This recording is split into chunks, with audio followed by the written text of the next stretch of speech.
తొలి ఏకాదశి నుండి శ్రీ మహావిష్ణువు కార్తీక ఏకాదశి వరకు పాలకడలిపై శయనిస్తారు.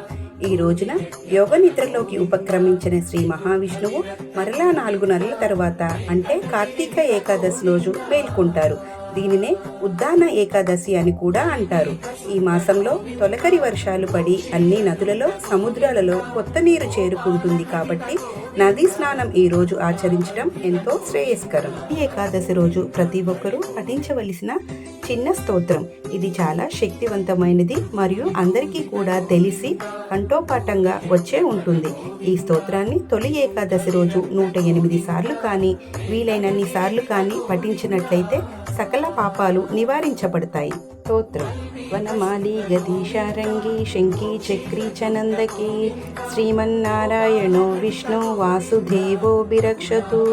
ఈ స్తోత్రాన్ని పఠించి విష్ణుమూర్తిని ప్రార్థించాలి.